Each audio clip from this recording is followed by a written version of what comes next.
Você já ouviu falar em zoonoses? Hoje, o nosso episódio vai falar de algumas doenças infecciosas que, dentre elas, incluem-se algumas zoonoses que estão aí cercando o nosso dia a dia, pessoal. Eu sou Rebeca Bach, médica veterinária, especializada em doenças odontológicas, professora, doutora, atuante no mercado há 17 anos. E ao meu lado tenho professora, doutora Patrícia Mosco. Olá, pessoal. Boa noite. Muito bem-vindos ao Pet Doccast. Aqui a informação é de qualidade e o nosso objetivo é que seu pet viva mais e melhor. A gente vai falar hoje sobre algumas enfermidades que os animais podem desenvolver, passar para os seres humanos, mas também falaremos de outras, certo, Rebeca? Não necessariamente transmissíveis aos seres humanos, mas que podem provocar graves alterações de saúde.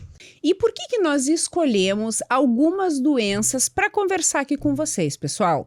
Porque o nosso objetivo é que a partir da informação vocês entendam, descubram aqui com a gente que elas são doenças que podem ser prevenidas com cuidados especiais, que passam, por exemplo, desde a vacinação, até evitar o contato de animais doentes. E como o nosso propósito é que seu pet viva mais e melhor, prevenção é a palavra-chave para isso. Exatamente. Vamos começar falando de uma doença que acomete seres humanos e também animais e que é muito frequente em áreas alagadiças, em áreas de grande umidade e que agora é um sinal de alerta importante, especialmente para quem viveu a enchente no Rio Grande do Sul. A leptospirose.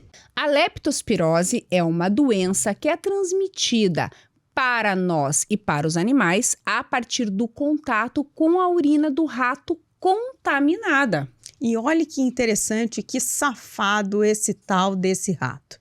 Sabe como que a gente vai ter contato com essa urina contaminada? Depois que esse danado desse rato invadiu a sua casa, se alimentou na comida ou no pote de ração do seu pet, bebeu a água desse pet e quando, depois de satisfeito da água ou do alimento, ele urina sobre a água ou o alimento para dizer que aquilo é seu.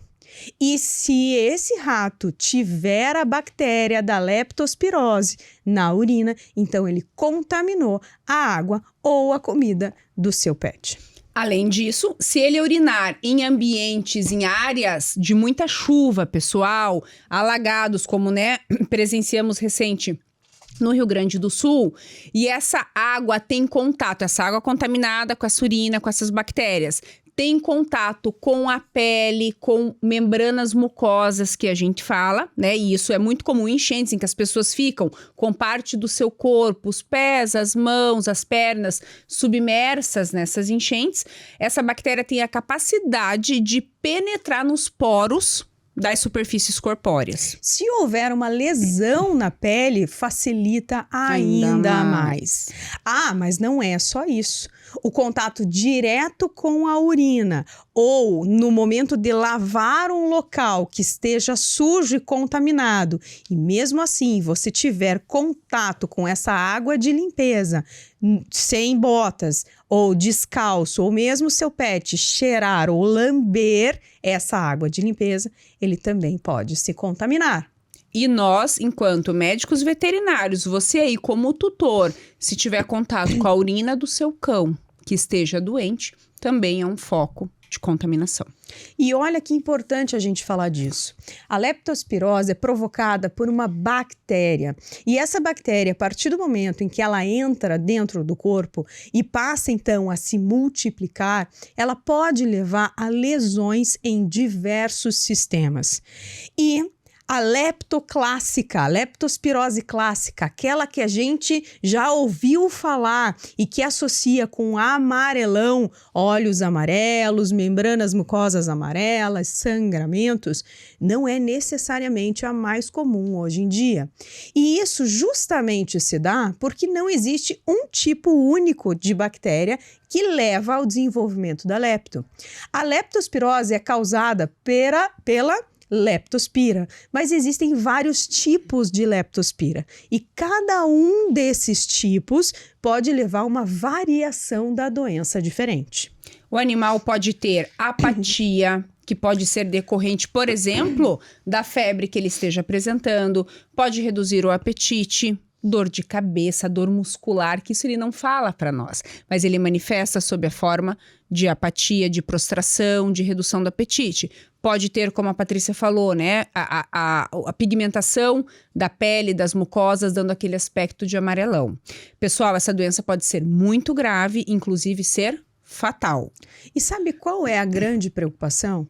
É que essa bactéria ela vai circular por diversos sistemas e provocar diversos sinais, como a Rebeca falou, da apatia, da prostração, da febre, do vômito, das dores musculares, mas pode migrar para o sistema urinário e começar a se multiplicar lá dentro.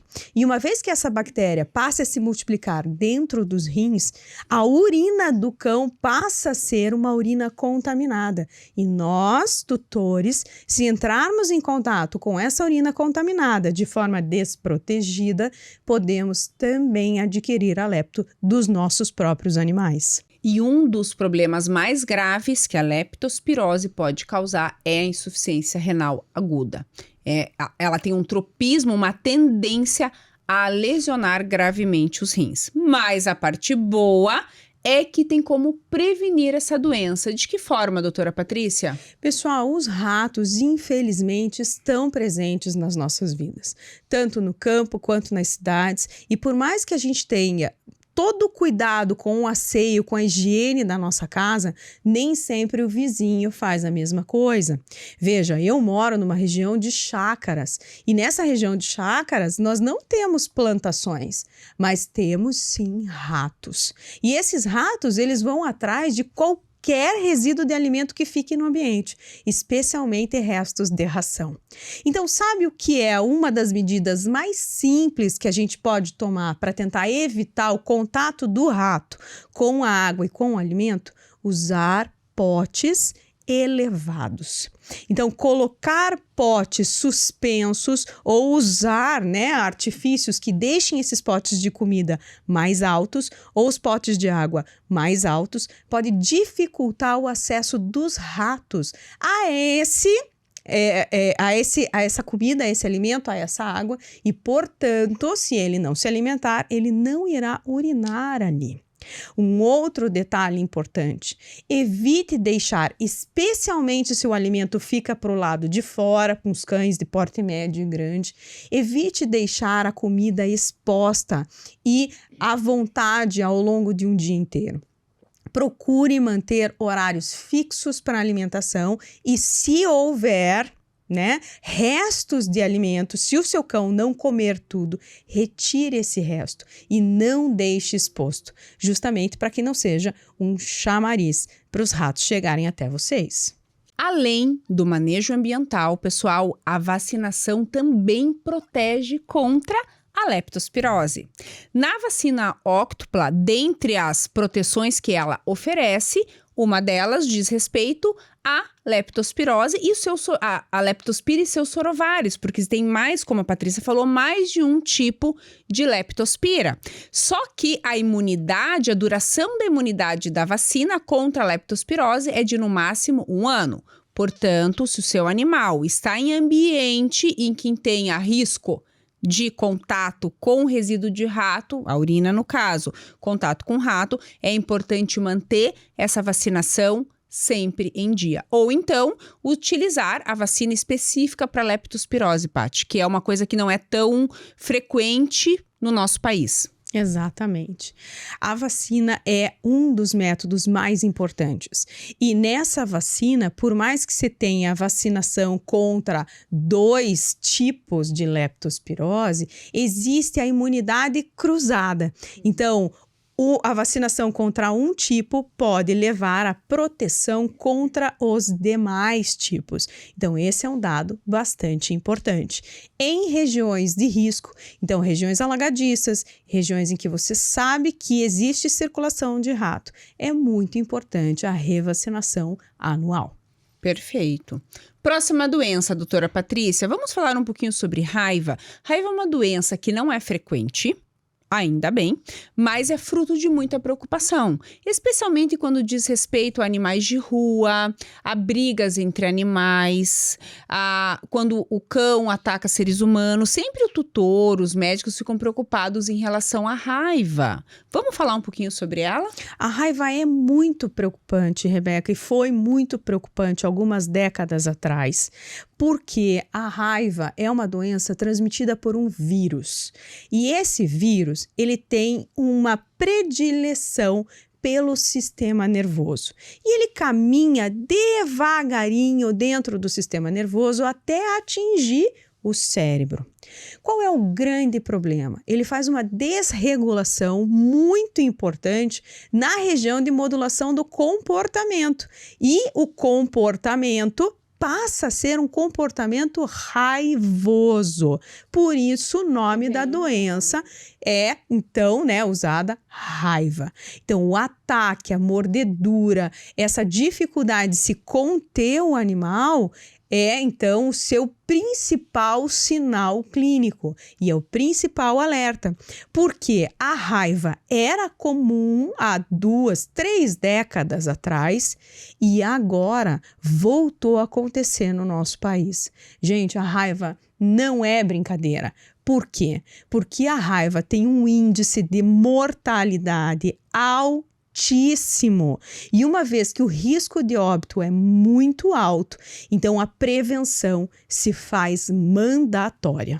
E é uma doença que acomete mamíferos de forma geral, né? Então passa pelo ser humano, pelos cães, né? E por tantas espécies de animais que nos permeiam. Tem muita informação a respeito dos morcegos, porque muitas vezes eles encontram o vírus em morcegos. Geralmente, esse vírus circula na natureza justamente pelos morcegos e vai ser transmitido através da mordedura. Olha que interessante esse dado, Rebeca. Quando a gente fala em morcego, mordedura, a gente já imagina aquele morcego que morde e chupa o sangue, que é o morcego hematófago. É aquele que vai picar a vaca, o cavalo que está lá no campo. Mais difícil um cachorro, porque o cachorro é muito mais rápido. O gato, então, também extremamente rápido. Só que veja que interessante, especialmente nessas áreas de cidades, perto de bosques, está se encontrando positividade pro vírus da raiva em morcegos que se alimentam de frutas. E aí o que acontece? Esse morcego faz sinais clínicos da doença, cai desorientado e o gato curioso, o cão curioso, vai fazer o quê? Vai cheirar, vai chegar perto e vai sim ser mordido ou atacado por esse morcego. E aí vai, infelizmente, adquirir a doença. E se ele não morder, o cão pode morder o morcego e em contato com o sangue pode se contaminar também. Exatamente, mas calma, tudo muito alarmante, tudo muito preocupante, de fato é uma doença muito grave que não está erradicada no nosso país, porém a frequência também, Paty, não é alta e tem forma de prevenir, pessoal, tem como proteger os nossos animais dessa doença, que é a partir da utilização da vacina tão famosa, conhecida como antirrábica. A antirrábica, segundo as diretrizes internacionais de vacinação, que foram publicadas inclusive esse ano, em 2024, deve ser aplicada todo ano. Esta é a recomendação, mas a gente precisa contar para vocês uma coisa, que a duração da imunidade da vacina antirrábica é muito alta. E muito longa, geralmente. No mínimo, 3 anos de duração. Exatamente. E talvez uma vida toda. Mas, como a gente está num país cuja doença não está erradicada, a recomendação sim é que se vacine. Todo ano. Um detalhe muito importante, gente, é que a vacinação contra a raiva, ela não pode se iniciar muito cedo na vida do filhote. E por que disso? Porque o sistema nervoso no filhote demora um pouquinho mais a amadurecer. Então, quando ele está ali próximo dos 5 meses, 6 meses de idade, em que a gente está tendo a finalização do amadurecimento desse sistema nervoso, aí sim esse filhote estará apto a receber a vacina, a montar a imunidade e estar sim devidamente protegido. Então, o ideal sempre é aguardar no mínimo 5 meses de idade para fazer a vacinação antirrábica nos filhotes, sejam eles cães ou gatos. Ufa, começamos contando o lado ruim da história, mas finalizamos em cada doença falando a parte boa. Rebeca, eu quero falar sobre uma informação da antirrábica que é importante e para que as pessoas entendam por que é que, quando a gente é mordido de cachorro, o médico recomenda que a gente faça a vacina. Olha que interessante.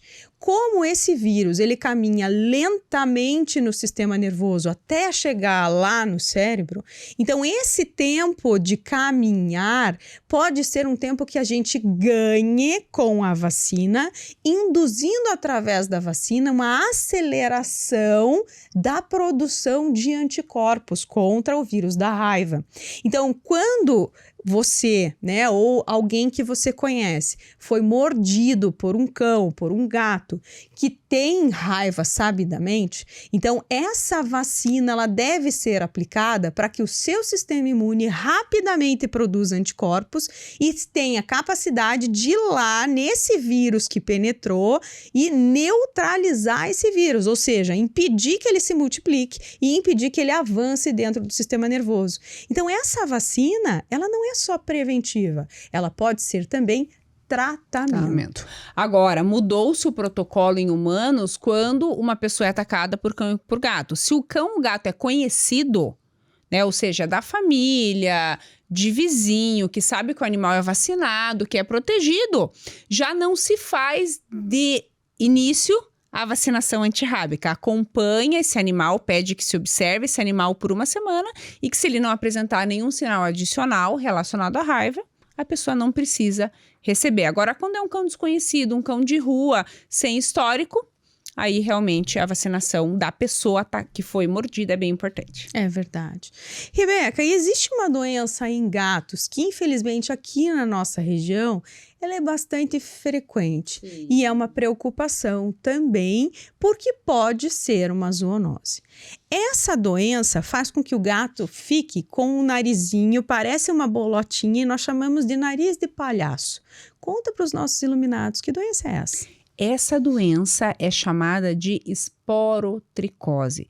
Como a Patrícia falou, a nossa região aqui é endêmica, né, Pati? Então, os gatos, pessoal, eles têm essa doença a partir de um fungo, que é o Sporotrix, e esse fungo, ele é transmitido, ele é passado, na verdade, de um animal para o outro a partir do contato. Você se contamina a partir do contato com as lesões daquele gato, porque nas áreas de lesão, porque além de fazer o narizinho de palhaço, que ele fica mais inchadinho vermelho, é muito frequente esses animais terem lesões ulceradas, feridas mesmo. E essas feridas, pessoal, quando a gente colhe um material e analisa, ela é rica em Sporotrix. E esse fungo, facilmente, ele é transmitido de um indivíduo para outro, de um ser vivo para outro. Então, a transmissão entre os gatos é muito alta.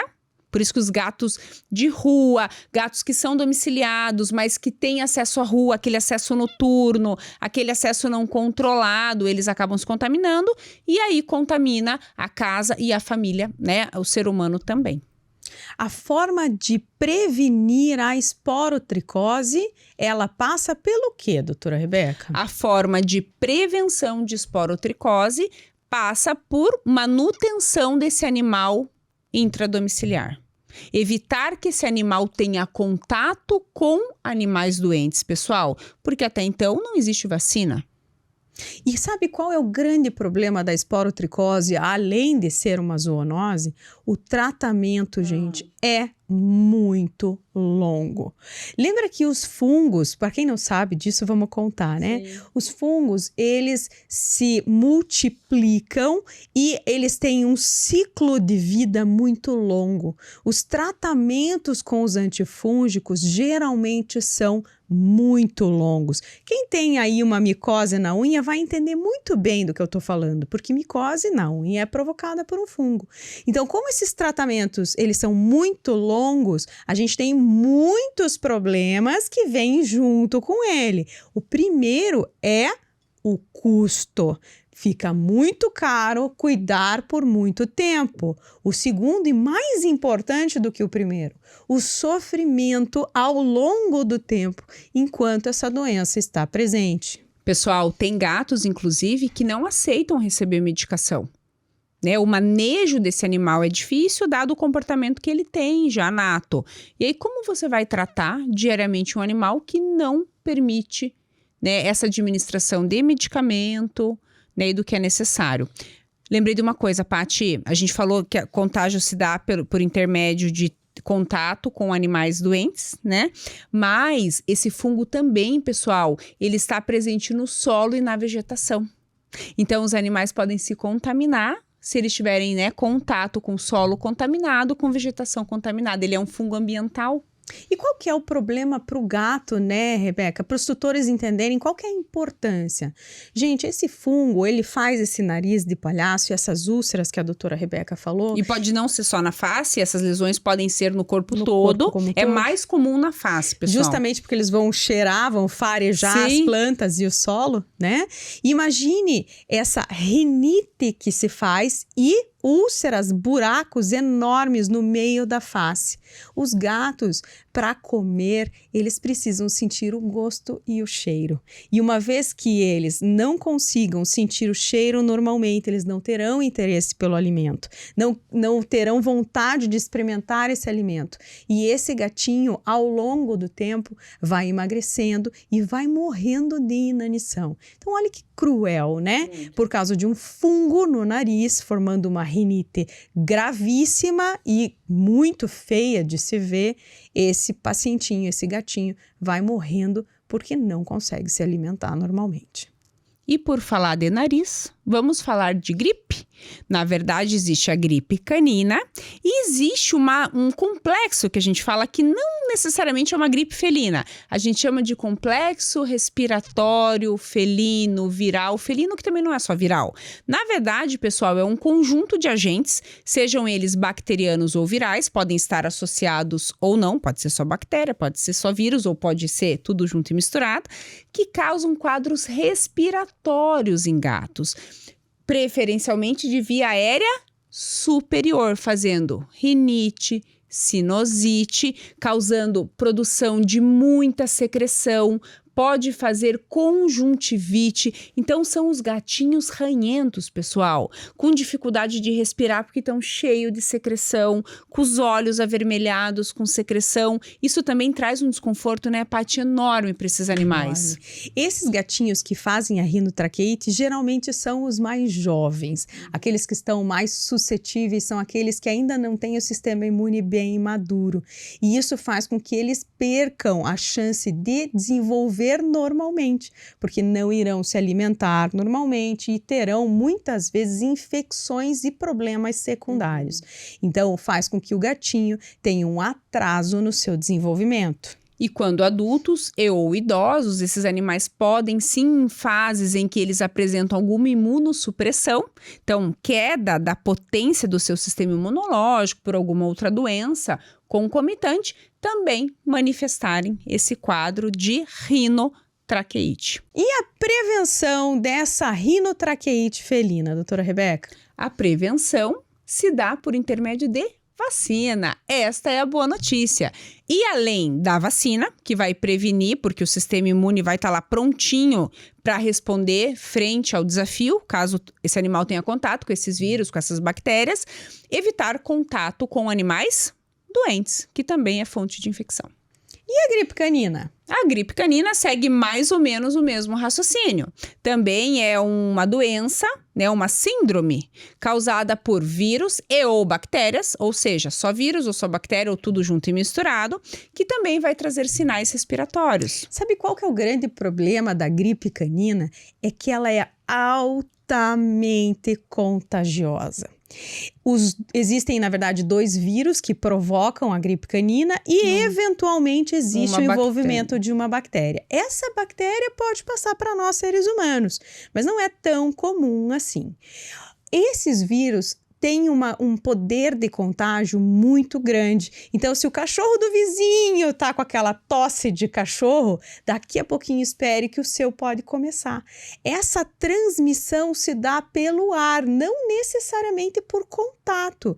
E a tosse dura por muitos e muitos dias. O ciclo completo da doença pode chegar a 3 semanas. E é uma tosse alta que incomoda tanto o seu animal como os seus ouvidos, pessoal. É uma tosse realmente alta, pode ser frequente ou intermitente, que a gente fala em alguns períodos, né? E é por isso que essa doença é chamada também de tosse dos canis. Porque se um animal fica doente naquele canil, provavelmente muitos outros ficarão, dado esse contágio muito intenso desta doença. E como ela é altamente contagiosa, é extremamente importante que nós pensemos em prevenção, especialmente para aqueles cães que frequentam creches e hotéis. Exatamente. Agora, qual que é a notícia boa?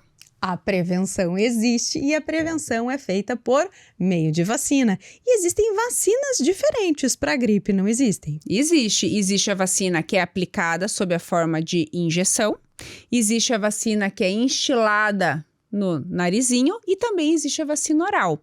O médico veterinário vai saber indicar a melhor opção para o seu animal.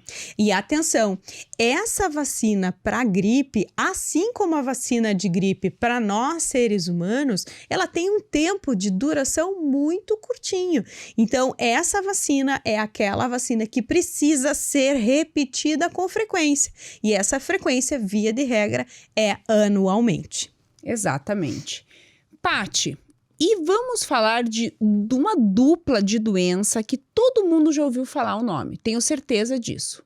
Quais são elas? Sinomose e parvovirose. Quem aí nunca ouviu falar disso? E quem já passou por isso sabe que é um fantasma aterrorizante. A parvovirose e a sinomose também são doenças causadas por vírus, pessoal, que, de maneira geral, acometem aqueles filhotes que não estão protegidos adequadamente. Ou porque não estão recebendo vacina de forma adequada, ou porque, por um azar muito grande, estão numa janela imunológica e foram expostos a esse vírus com outros animais doentes, ou até mesmo um ambiente contaminado. E são doenças que, infelizmente, podem levar a morte. Por isso, são foco, né? São doenças de tanta preocupação. Olha só, gente, a gente vai diferenciar uma da outra e depois a gente vai fazer isso também com relação à prevenção. Porque apesar da gente falar geralmente junto, né, de sinomose e parvovirose, são bem diferentes. Faz isso justamente porque geralmente acomete animais mais jovens, mas não necessariamente. Elas são doenças bem diferentes. A sinomose é provocada por um vírus que pode migrar de tecidos em tecidos ou de sistemas em sistemas.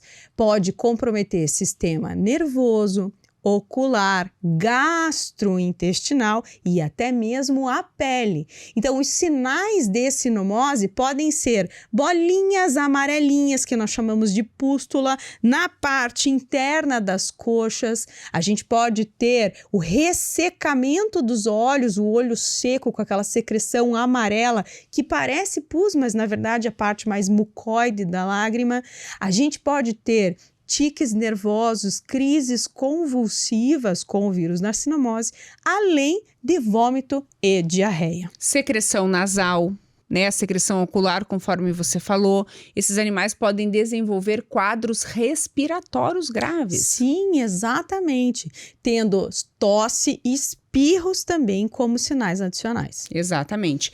A Patrícia comentou o seguinte, que não é uma doença exclusivamente de filhote, muito mais comum em filhote, mas não é exclusivo de filhote. E tem um outro grupo que pode manifestar a sinomose. Vamos pensar aqui comigo.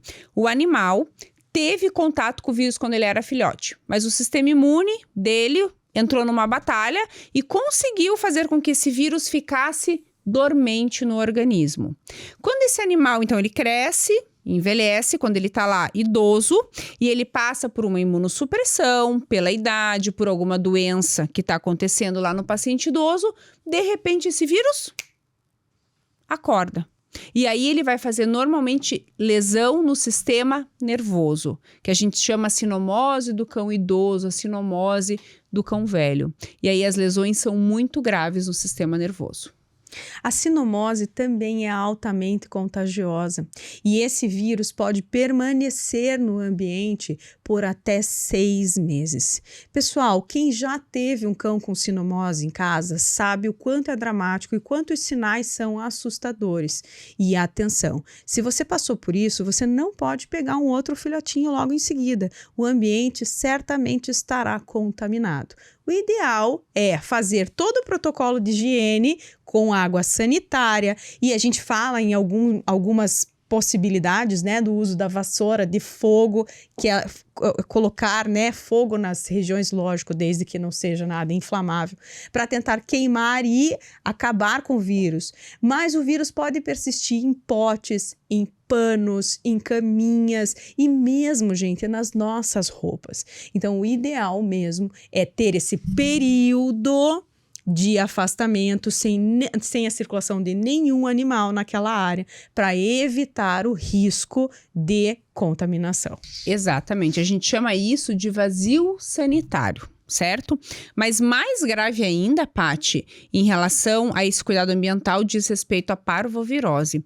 O parvovírus, que é o vírus que causa a parvovirose, ele é muito mais resistente no ambiente. Muito mais. O ambiente fica contaminado por muito mais tempo. E os cuidados de desinfecção, como você bem falou, né? A vassoura de fogo, então altas temperaturas, água sanitária, amônia quaternária. Então, ou seja, tem que ter uns cuidados muito mais especiais para combater esse vírus. E a parvovirose causa o quê, pessoal? Classicamente, nos filhotes, vômito e diarreia, uma gastroenterite muito intensa. E não é uma diarreia simples não, gente. A parvovirose, esse vírus da parvovirose, ele provoca úlceras, a formação de ulcerações tão grandes e profundas na mucosa do intestino, que muitas vezes durante o processo de diarreia, e essa diarreia vem com muito sangue, se desprendem pedaços da mucosa do intestino. Essa perda de sangue, de água, de minerais e de partes do próprio intestino faz com que a gente tenha migração de bactérias, a invasão de bactérias no sistema sanguíneo e muitas vezes a gente tenha infecções bacterianas generalizadas acontecendo de forma oportunista. Então, não é incomum a gente perder esses filhotes. E além disso, outra coisa que contribui para o desfecho ruim desta doença é a desidratação, porque ele não come e se ele come, ele vomita e além disso, ele perde líquido pelo vômito, como eu falei, mas também muito líquido pela diarreia. Então, pessoal, é uma doença muito triste, ainda muito incidente no nosso país, mas a notícia boa é que tem prevenção. Na sinomose é um pouquinho mais simples, porque já nas primeiras doses de vacina, primeira, segunda dose de vacina no filhote, a imunidade já se constitui e esse filhote já adquire a capacidade de se defender sozinho. O problema é a parvo, isso não acontece logo de cara. Nós precisamos de doses repetidas de vacina, porque não podem sofrer a interferência da imunidade materna, porque na parvovirose os anticorpos da mamãe perpetuam por mais tempo no filhote, e aí você vacina, e muitas vezes a vacina não consegue fazer o efeito desejado, porque ainda os anticorpos maternais estão ali atuantes e inutilizam e inviabilizam a vacinação. Então, essa vacina contra a parvovirose, que será efetiva e que realmente protegerá esse bebê, ela deve ser administrada depois das 16 semanas de vida, ou melhor dizendo, 4 meses. A última dose, porque a gente faz aquela sequência de vacinas, respeitando então essa última dose depois das 16 semanas. Exatamente. A parvovirose, gente, assim como a sinomose, são 2 doenças também altamente contagiosas. E a gente vai contar para vocês que é muito importante para quem tem filhote em casa que não cheguem direto da rua para fazer carinho ou brincar com o filhote que acabou de chegar. O ideal para quem tem filhote em casa é quando chegar da rua, tirar o sapato, trocar de roupa, tomar banho, no mínimo lavar as mãos antes de entrar em contato com o filhote. Porque não é porque você não pegou um cão na rua ou não afagou um cão na rua que você não se contaminou. Você pode estar levando essa contaminação pelo seu sapato. Lembrando que o vírus da parvovirose, ele é altamente resistente ao ambiente. Nossa, Rebeca, nós passamos muitas informações. E eu acho que são informações importantes para se entender o valor, a importância e a segurança que a vacinação nos traz. Exatamente, pessoal. E não é só sobre vacinar, mas vacinar de maneira correta. Vacinar segundo as diretrizes, né? O veterinário conhecer e indicar adequadamente o protocolo vacinal para o seu animal. Pessoal, a gente tem hoje em dia, aqui no Brasil, vacinas de altíssima qualidade e a gente tem que usá-las de forma correta. O que aqui o Pet Doc a gente sempre fala e o que a gente quer deixar de mensagem? Como temos vacinas de alta qualidade, a gente tem que saber usá-las nos momentos certos e nos reforços corretos. O grande problema é que essas vacinas geralmente elas são polivalentes. Cada dose de vacina protege contra múltiplos agentes. Peraí, Patrícia, mas isso não é bom? Isso não é interessante? Com uma única vacina eu protejo contra várias doenças.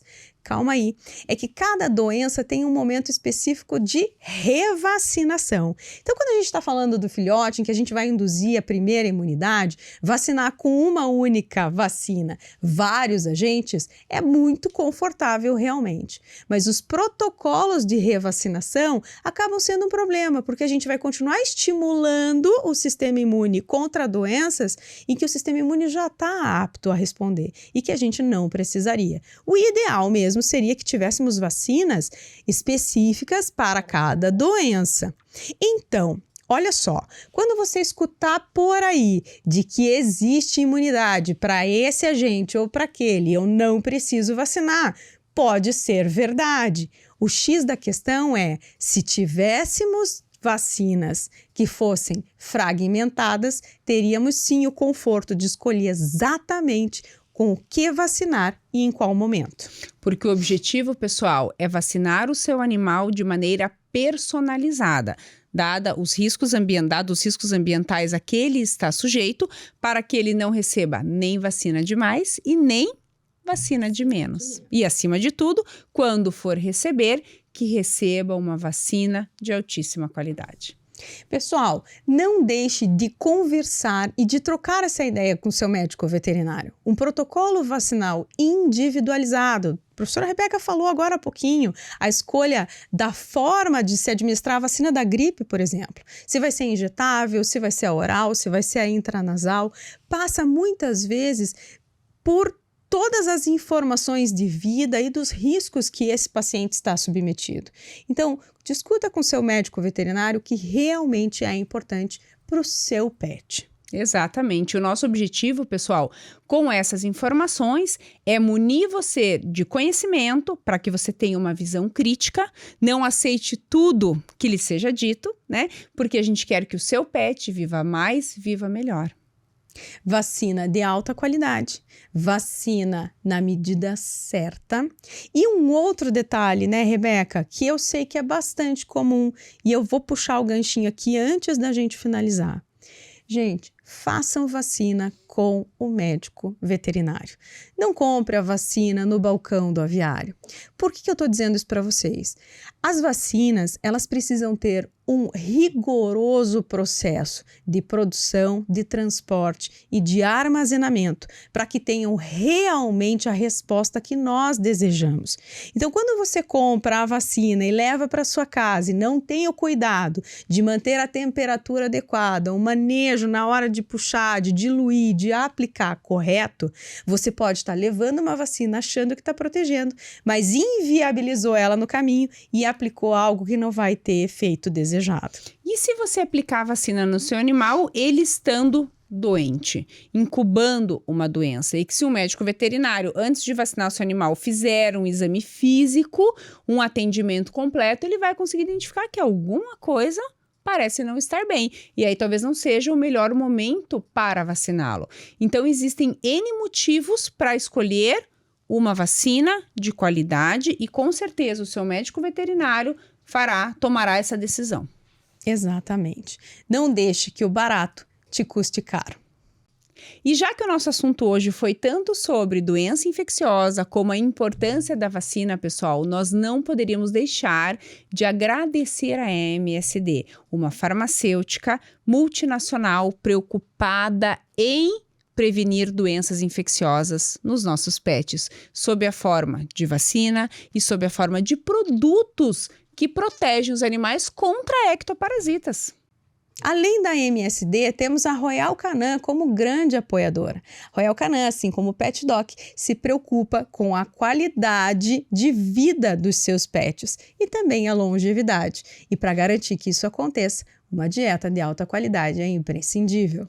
Além da prevenção de doenças infecciosas, uma dieta de boa qualidade, os pilares da vida saudável que o Pet Doc preza e acredita também é a manutenção da saúde oral e manutenção do peso. E nós encerramos aqui mais um episódio do Pet Doc, na certeza que nós seguimos cumprindo com o nosso propósito, em levar informação de qualidade para que o seu pet viva mais e viva melhor. E a gente acredita nisso, Paty, por quê?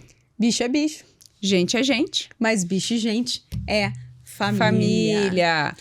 Na próxima quarta-feira nos encontramos aqui no canal do YouTube ou segundas, quartas e sextas às 21 horas no canal 32 TV Mais Pet. Até lá, pessoal. Tchau, tchau.